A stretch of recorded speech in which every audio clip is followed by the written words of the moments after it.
Hello, everyone all across the land. You are now tuned in to the Keith Harris Show Global Network right here on HotlineRadio.net. And of course, I am your host, Keith Harris. Now, we have a particularly special segment lined up for you today. And why? Because we have a recorded interview with the one and only multi-talented Jamie McCall. Now, Jamie is a screenwriter, she's an actress, and she's also the author of her own book called Living the High Life Without Drinking the Champaign. And we're going to talk to Jamie and find out what she's been up to and what we can expect from her in the future. So we'd like you to sit back, get comfortable, turn up that volume, and listen up as we talk to Jamie McCall right here on the Keith Harris Show Global Network on HotlineRadio.net. Let's get into it. Living in all your life, so do you do? No. I just came back. I've been all over the world, and I never expected to make it back here, but the situation brought me back here, and I fell all in love with it all over again. I've lived all over. I grew up mostly in Idaho, spent a few years in Texas, but then I was in the Navy and spent my adult life. I was in D.C. for a few years, and then I was down in Puerto Rico, and then the last 6 years I was in Los Angeles. Oh, okay. And to live in different places. First of all, shout outs to D.C., my hometown, as a matter of fact. Yeah, I knew that. Chocolate City. Yeah, that's right. You hit it right on the nose.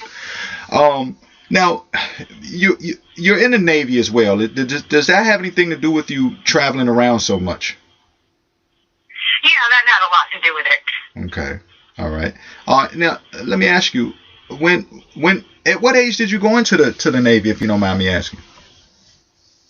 I went in as soon as I graduated from college. I did the ROTC program, which is where you go to college and train at the same time, and then you get a commission upon graduation.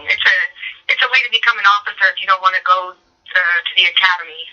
Yeah, I know so many people are familiar with that. As a matter of fact, I know in school for years now, they give you that opportunity to kind of start out in junior ROTC, I believe it is. And right. Yeah, and then kind of carry on from there. Is there any particular reason why you chose, the Navy opposed to anything else, or? Yeah, the naval service runs in my family. My grandfather was a career Navy person. He was a hospital corpsman and a senior chief. And my uncle, who's like my mentor, was a Top Gun fighter pilot in the Navy. And yeah, as a matter of fact, his squadron were consultants on that film, Top Gun. Oh, really? Yeah. Oh, wow. So they were getting some pretty good advice in the first hand, in other words, directly from. Oh yeah, absolutely. And they took the lead actors up in a hop, up in the jets, and my uncle said that Tom Cruise was one of the first ones to puke.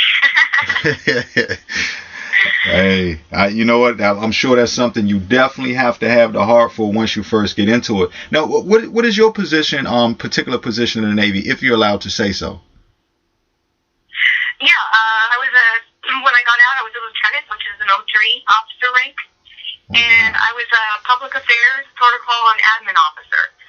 So in D.C., I was editor-in-chief of Navy Recruiter magazine, and I was speechwriter for several admirals.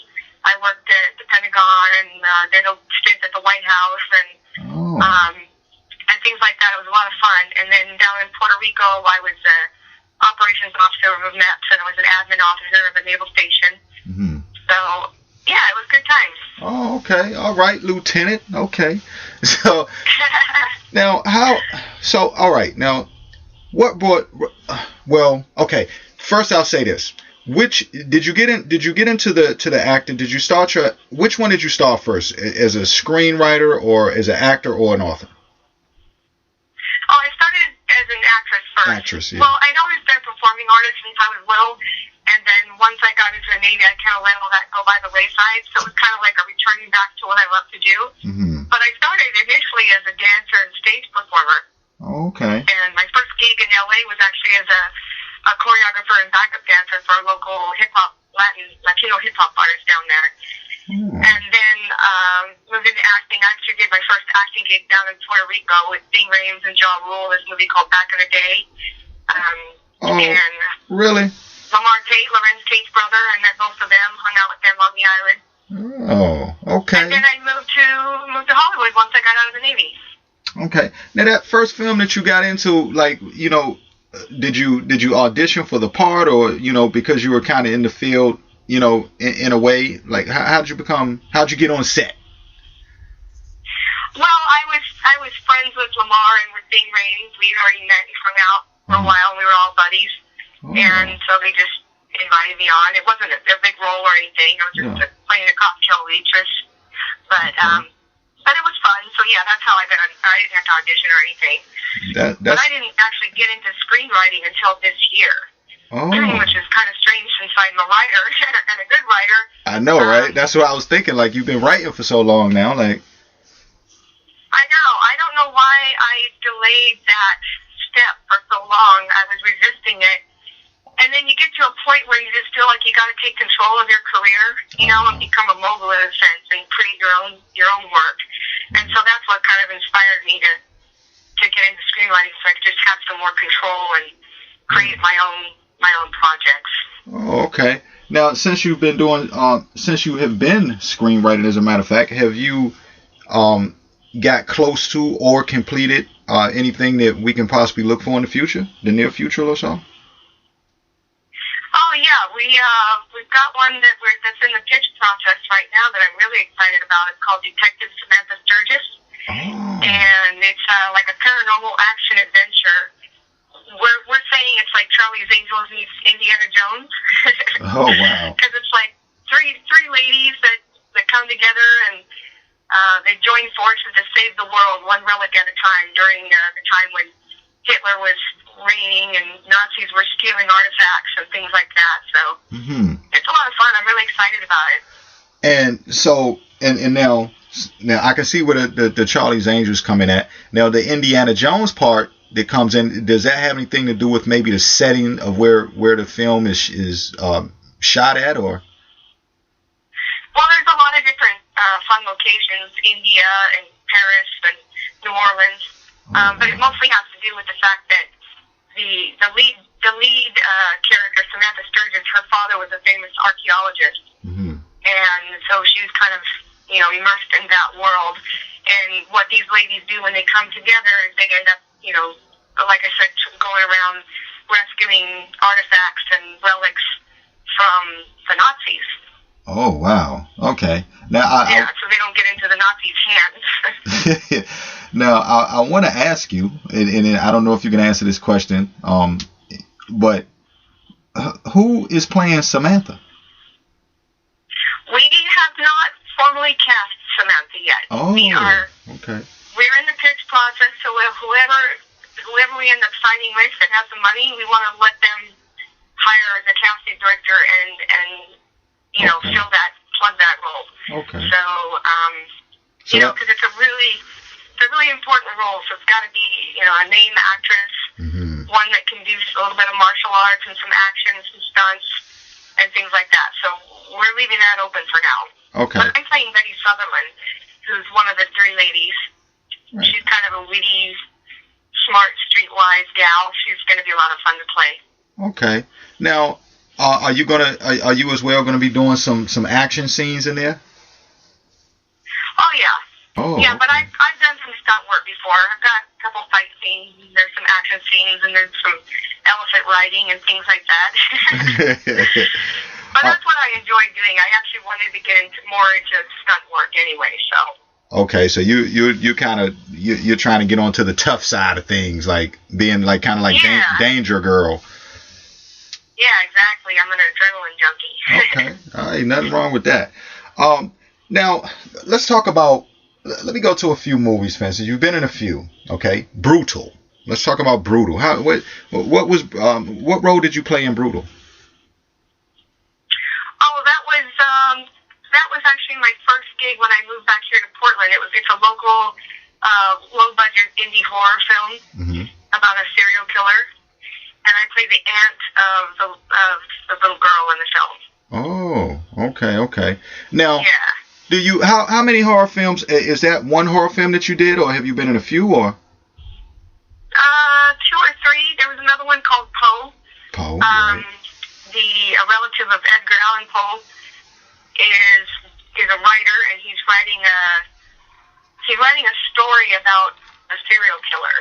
And I actually play a victim in that one, like a hostage victim. And it doesn't end well for me in that one. That's out now. That's been on demand. That's available for viewing now. It's been out for a while. Yeah, I was actually getting ready to ask you when you said you were a victim. I was like, okay, did you make it through, or did they take you out? No. Spoiler alert. Right. Now, which part do you? Okay, and I know they both must be wonderful to do. I mean, you're in the movies, so that's always good. Do you like being killed more, or would you rather be killing? Oh, that's an interesting question. Yeah. Well, I've never done the killing yet, but that would be kind of fun, a fun part to play. Right. Being a victim is fun because you get to get your scream on, you know. Right. But I always gravitate more towards the empowered roles just because that's my nature. Yeah.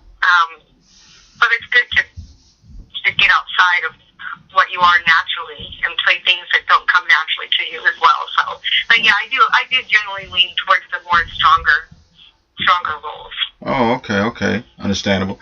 Now, do you ever feel any connection between yourself or the characters that you have played in the past? A connection. Well, I did they weren't big roles. I played a nurse on Grey's Anatomy once, and they're also on Private Practice. And I felt a connection to that just because, my whole family's in the medical field, besides the Navy. Like, my dad's a doctor, my mom's a nurse, my grandma was a nurse, my grandpa was a hospital corpsman. So I kind of grew up in that environment. So playing a nurse, like, I kind of already knew, I kind of know how everything runs, in the hospital or doctor's office. Right. And so I related on that level. And also to let everybody, all the listeners out there know, Jamie has been in a few TV series. Some of our favorites, as a matter of fact, as you just said, Grey's Anatomy, Private Practice, Medium, and Splitting Hairs. Okay, Splitting Hairs. Like, how was it to be on that show? That was fun. That was actually a short film that I did in LA that we screened at Sony Studios. Oh. And it was kind of a dark comedy short film, yeah. Okay. But what's cool about being in Portland is that Portland's really been on the rise as far as the entertainment industry. We've got some great shows that film here, and I've worked on all of them. We had Leverage for 5 years. It's now off the air, but that was a great show. Grimm filmed here. I don't know if you watch Grimm, but that's a great show. I worked on that a few times. Yeah, Grimm is an awesome The Librarians show. Just filmed here, and it just debuted on TNT, and it's doing great, and I worked on that. You'll see me as a waltz ballroom dancer in one of the upcoming episodes pretty soon here. Oh, wow. And what else? Portlandia, the comedy on the Independent Film Channel. With the guy from Saturday Night Live. The comedy, indie comedy show, Portlandia. Yeah. That film's here. You're all you're all over. You know what, Jamie? You're all over the place. Now, I usually do. Let me tell you something here, Jamie. I usually do, and matter of fact, I always do my research, as a matter of fact. But you got me here because you have a lot of you got a lot of different projects going on, fresh and brand new. I mean, even even being in The Librarian, for instance, that new show that just came out, and already that show is pretty much a hit, or you can tell it's going to be a big hit. Everybody's watching that. Yeah, it's doing great already. Yeah, that's amazing. So you are really on your toes over there. Now, to get into all of these to all of these different projects, like, I mean, do you just have a wonderful agent, or are you stepping on board yourself? Is it just the connections? Because even from day one when you started, being in movies, such as being in movies with Vin Reams and Ja Rule, just kind of having that plug in the industry, just a little bit about how do you do it? I know you work that hard. I know you're wonderful at what you do. You're a master at your craft, but how do you go about it? How do you stay so focused and pull off all these roles? Well, yeah, I do. I do have a good agent here in Portland, and I was represented for most of my time down in Los Angeles. But of course, when I first started, I wasn't represented. Mm-hmm. I think it's just all about networking and putting yourself out there and marketing yourself as an actor. Mm-hmm. And I've just always been a hustler. I always tell people this, because a lot of people ask me for advice about how to get into acting. Mm-hmm. And I always tell them, they always want, their first focus wants to be that they want to get an agent and get representation. And I tell them, well, that's fine and dandy, that's great, but that shouldn't be your first focus. Because even when you do get an agent, you should still hustle as if you don't have representation, because you don't know what they're doing. You don't know how many clients they have, how much time they have to invest in getting you out there. You know what I mean? Mm-hmm. So you got to hustle regardless, whether you have representation or not. And I've always been that way. So that's the advice I should give people.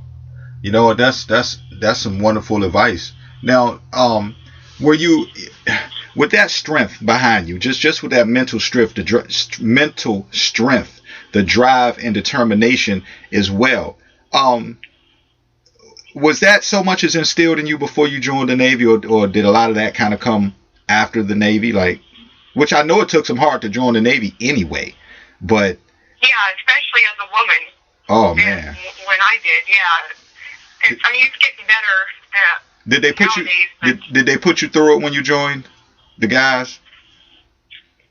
I have to be honest about that. I get asked that a lot too, and I really didn't have problems. I really was treated with respect by just about everybody. I mean, I was treated as an equal and with respect. I never had I had a couple of minor incidences of the sexual harassment thing, but nothing too out of control. For the most part, I was treated with respect, so I'm really grateful for that. They're like family. You're like a family unit when you join the military, and they were all like my brothers, Yeah, and that's the way it's supposed to be, looking out for one another. It's a really it's a really serious issue. Not a when it's time to be focused, there's not really any playtime involved about that at all. So that's good.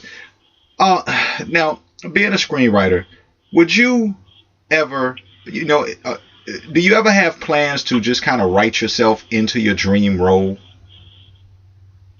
Of course. Of course. There's always ulterior motives. Well, I mean, like I said, I wanted to take control of my career as an actor, and plus I love to write, and so you just combine the two, and of course you want to, I mean, I'm humble about it. I'm not gonna plug myself into a role that doesn't fit me. Right. Just being greedy. You know what I mean? You got to think about the betterment of the project as a whole. Makes sense. You got to have that objectivity.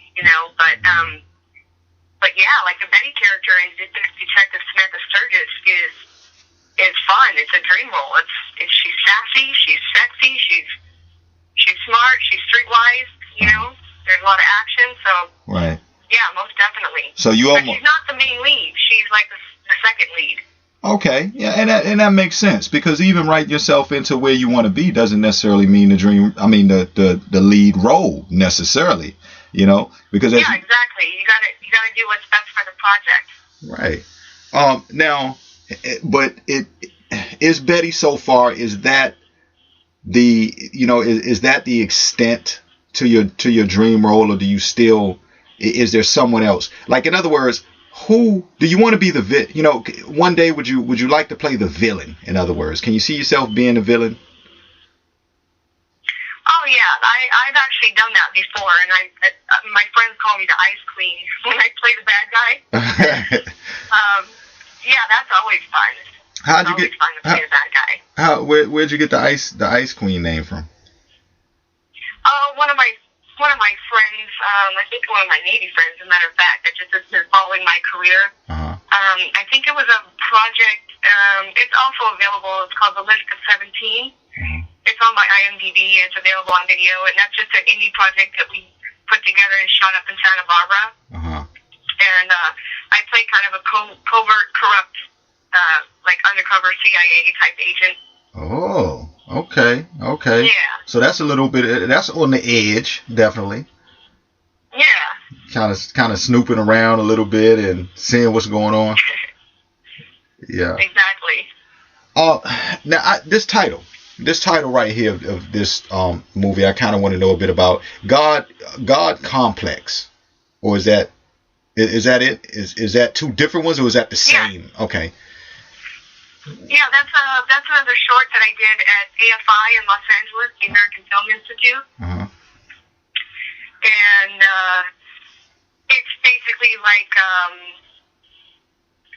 people living in a cyber world where you create your avatar that represents you, so you can live the life you want to live, kind of thing. It's like a sci-fi short. Okay, it's interesting you say that, because I just, right before now, we just did a segment with someone who is an avatar. Okay, and I didn't really know, I was used to Avatar in the movies, so I didn't really totally know the connection of that. So when you kind of speak about the avatar, is it like does it mean the replica of almost, or just kind of seeing in third person? Exactly. Oh, okay. Interesting. Now, going on to you as well, being an author. I mean, again, you're a great writer. So, to kind of go into that, living the high life without drinking the champagne. First of all, I want to ask you, what made you decide to write this book? Well, the book is designed to help people. It's my ministry. It's my way of giving back. And what happened was I was about 2 years into my sobriety, and the title just came to me like a download from the heavens down into my head. And I realized at that moment that was going to be a way that I could give back, and also to have some accountability for my story and what I'd gone through. And it's like a self-help inspirational. It's my story, but it's told in such a way that kind of inspires people to show them how far down you can go. You can hit rock bottom, but then you can always start over. It doesn't matter. It's never too late to start over. So that's basically the message of the book. Because what happened was I basically the career that I fought so long and hard for, that I was decorated and loved so much as a Navy officer, I lost it due to alcoholism, and I almost died. Oh, wow. So, actually, I did technically die a few times. A few times, like Jamie? Spiral. Holy wow. What's that? You said a few times? Yeah, it was pretty bad. I was about 2 years in hospitals and such. So. Oh, wow. It's kind of a crazy, chaotic story, but it's got a happy ending. Yeah, well, happy endings are always good. So, we're glad we're glad you made it through that. So it's inspirational for people who can relate to what you've gone through and just your struggle in general, in other words. Right, and it's not just alcoholism. People have a lot of struggles, and so you can apply whatever struggle, depression or codependency or gambling or anything you've gone through that made you feel like you lost control of your life and there was no hope. Mm-hmm. You can read that story and see how I turned it all around and how it's never too late, and also to see that, because I used to think, I used to be real hard-headed and think that to ask for help meant you were weak, so I was trying to white-knuckle it and do it all by myself, and I finally realized that asking for help actually takes a lot of courage, and you're actually blessing people by allowing them to help you. So, if you ever get to a situation where you feel out of control or hopeless, reach out for help. There's plenty of people that would find it a real blessing to help you, that value you. Mm-hmm. And that's what got me through. It's like, because I'd already given up on myself, but my mom and my family and everybody else, they refused to give up on me. So and I came back around step by step and rebuilt myself from the inside out, and here I am. And you know what, that means a lot to obviously surround yourself with people who won't let you give up, as you say, because one of the worst things, one of the worst situations that a person in any position will say, not just one particular scenario like you said, but just in any position where it gets hard, the worst thing that can happen is for someone to have everybody around them just give up on them and kind of leave them in the darkness. You know what I mean? Yeah. Yeah. But, you were able, Now, at the time you were going through a bit of your struggles, were you already into acting at that time, or did you just like spring back into acting the way you did? No, I was still in the Navy, and wow. I had a great career, and then I had that two year spiral down, and I went from being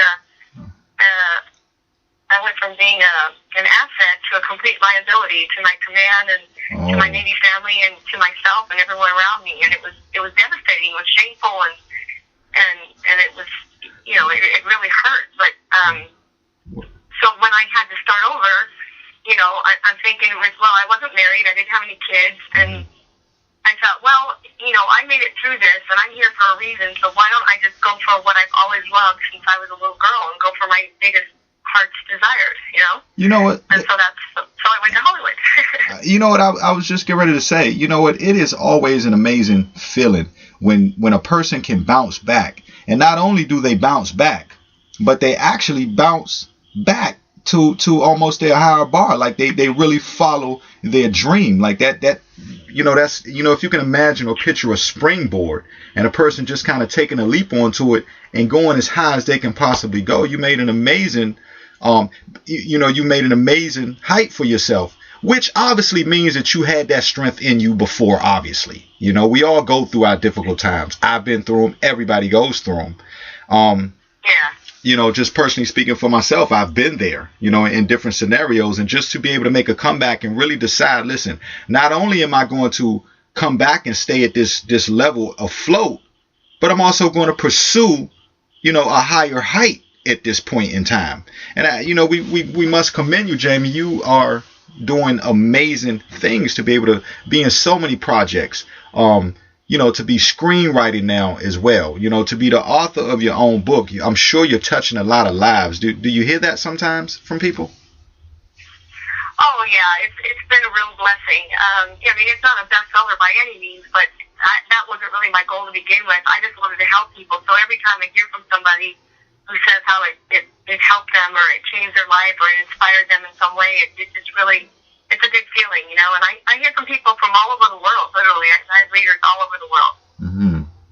Do you think one day you could see yourself, maybe writing a movie or that has to do just with empowerment or having confidence in everyone's self? Or? Well, yeah, actually, that is on the docket for one of my projects, is to convert my book to a screenplay and make it into a movie. And we actually had Lifetime looking at it there for a little bit, but I haven't written the screenplay yet. So it's really personal, and it's going to be a difficult and challenging thing. But we definitely want to get it on the screen. Right. Yeah. That's going to be something else for you there, and you probably. Do you think you'd be up to play that role yourself, or you might get somebody to fill in? No. Yeah. No. Somebody else would play me. I couldn't do that. Oh, okay. Well, you being a wonderful screenwriter at this point. But I guess that's one of those situations. I guess it kind of takes us back to the question I had asked before about have you ever taken a piece of yourself? Do you feel like it would be kind of more emotionally hard to do it yourself?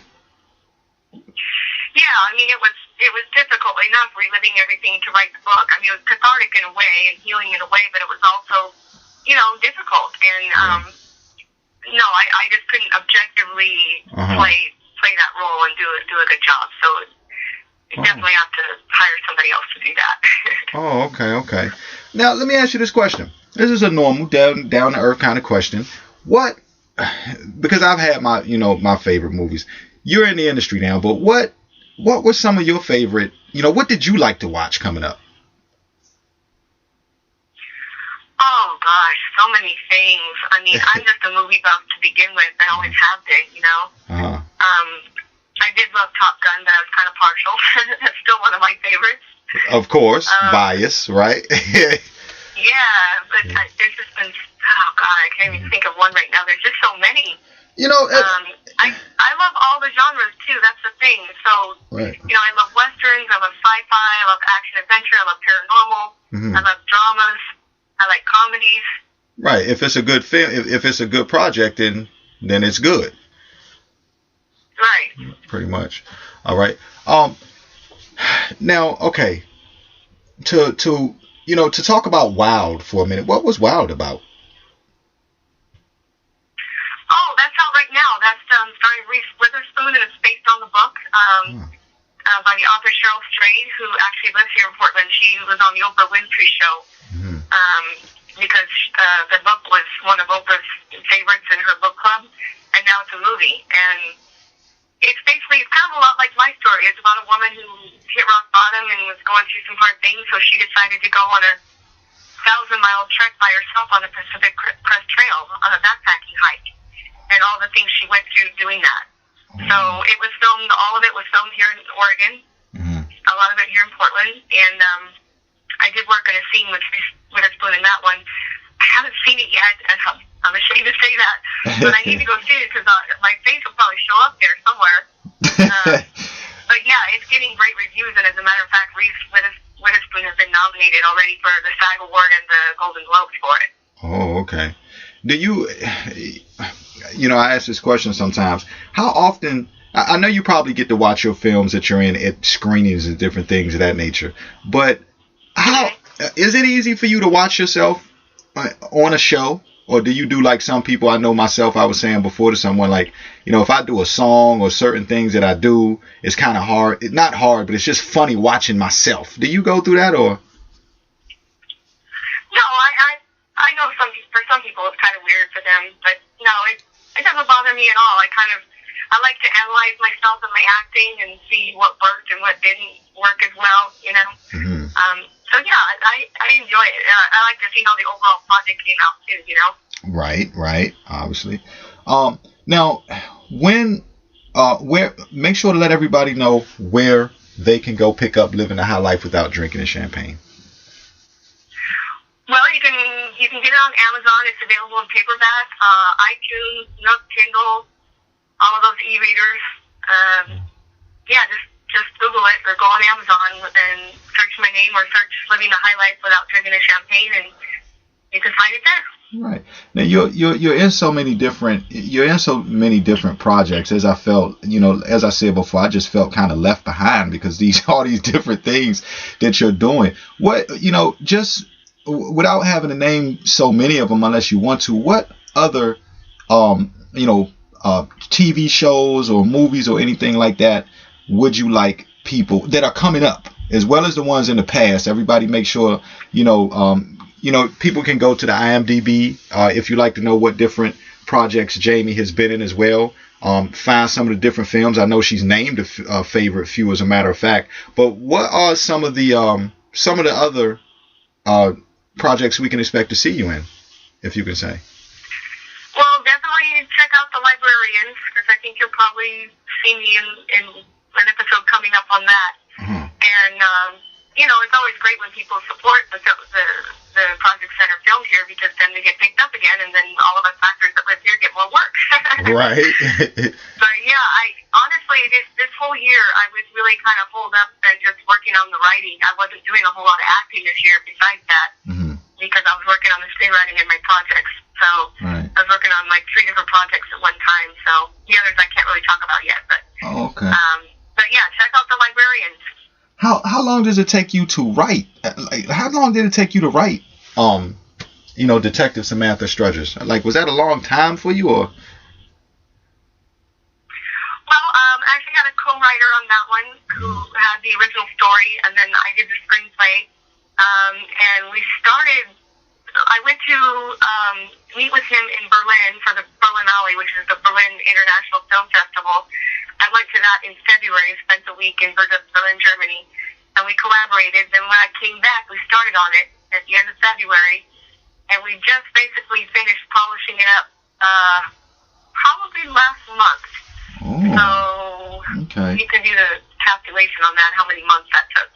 Yeah. But it really depends on if you're writing it by yourself or if you have a co-writer, and it varies how fast people work. I tend to work pretty fast. Okay. But it took a few months. Oh, all right. It took a good 6 months. Okay. Now, all right. I'll ask this question. What could you see yourself doing if you weren't? I mean, because you never attended acting school or writing school or anything like that, have you? Yeah, I did. Well, acting classes, acting school. Yeah, I did a lot of that when I was in LA. Oh, okay. Screenwriting school, no, I never did that. But I've read hundreds of screenplays, and I'm a writer, and I've got the software, the Final Draft software, which formats it for you if you know what format you need. Right. And so I just dove in. But I've just always been that way. I just dive in and try things and figure it out as I go and master it as I go. Well, I didn't really need a school for it. And that's what made me ask that question. Really, is because I can tell just in the way in the way that you have my learning of the way that you've done things. It seems like that's the type of person that you are. You decide that it's something that you want to do, and you learn how to do it. Like you say, it's not something exactly. Right. You might not need a lesson at first, but you decide that that's what you want to do, and then you just kind of make your way through. You follow one step, and then that leads you through another door, and you kind of grow and build on that. Is that pretty much how you work? Yeah, exactly. You just figure it out as you go. And, that's another piece of advice I always give people that are trying to enter the entertainment industry. It's not like any other major corporation where there's a ladder to climb and specific rules and a rule book. I mean, for everybody, the road's going to be different because there's some unspoken rules and there's some things that you should and shouldn't do. Everybody's got their own bit of advice. But really, you've got to follow your own gut and your own heart because it's different for everybody. And don't let anybody tell you it can't be done. Right. You could figure out a way. If it can't be done one way, try another door. That's wonderful. That's great advice. As a matter of fact, I had to follow that rule myself. And I think it's really important that, like she just said, a lot of people out there understand that what works for some people might not work for the next. I know when people watch television or they watch certain shows, everybody thinks that there's that one or two ways that you make it, even in this industry, as a matter of fact. When the truth of the matter is, you kind of have to go in at whatever angle that you can get in. You know what I mean? And exactly. Right, and what works for you. And once you're in, then you learn the do's and the don'ts, and and what and what's right to do and what's not to do, and then you kind of start to follow the rule a little bit. But you don't ever shut down a idea that you think is a good idea, because again, it might work for you and it wouldn't work for somebody else. And so it means a lot to not listen to people who tell you what can't be done, right? Exactly. Yeah. Oh, that's my biggest fire starter right there. If somebody tells me I can't do something, you better watch out. Right. And just from your attitude, Jamie, I really can see you playing that super girl, just like that dominant force that just kind of takes over and leads everybody to the end, or fights the battle, or fights the big monster, or whatever it is in the film. I can totally see you doing that, action superhero, or who knows. Yeah, that'd be fun. Absolutely. Good times. Yeah. Listen, Jamie, it's been wonderful talking to you. Once again, I want to remind everybody, make sure you go check out the book. All right. Again, the title of the book is Living the High Life Without Drinking the Champagne. I think it's a wonderful read, very inspirational, and it will help you through a lot of the woes that you might be going through and inspire you to continue and to not ever give up. And that tomorrow, one of the things I always say, that tomorrow is the beginning, is the first day of the rest of your life. So take it importantly. Again, Jamie, let me ask you again about websites or just different places that people can possibly follow you at, or just kind of keep up with what you may be doing. Yeah, I have a website. It's JamieMcCall.com, JamieMcCall. And then, I've got a Facebook fan page, Actress Jamie McCall. Detective Samantha Sturgis Project has a fan page. And just Google me. I'm everywhere. Hey, yeah. That was great to say. That's a big one, too. Just Google her. Just Google Jamie McCall, and that'll take you everywhere you need to go. Listen, Jamie, it's been wonderful talking to you. I'm glad we have you on here. I look forward to you coming back, too. After Detective Samantha Sturgis comes out, It'd be wonderful to have you back on the show and just kind of talk to us about how that whole process went down, talk about the reviews and all those other different things. That'd be great to have you back. Yeah, that'd be wonderful. I'd like that. All right. And look, keep up with that strong attitude too. Like I like it. And you speak proudly for a lot of the, women out there who really need that motivation. You're serious, you're focused, and you're on top of your game, and you're a hustler, as you say. And so, keep. Yeah, you got to be the boss. There you go. So keep that vibe going. All right, everybody. All right, Keith, thanks so much for having me on. I appreciate it. Absolutely, Jamie. We'll be talking to you soon. All right, take care. Bye-bye. That was Jamie McCall, everybody. Be sure to check her out in Detective Samantha Strudgers. It's going to be a wonderful movie. As she said, there's some action going on. They're saving the population. They're riding elephants and all that different type of stuff right there. So check that out. And also make sure you go check out the book. Also, we want to send her a big thanks and special shout out to, for her position in the Navy. It's a very serious issue. We're proud of her, even as a woman in her position and doing that. So we salute her and all the rest of the people in the armed forces, as a matter of fact, out there who just, put it all on the line.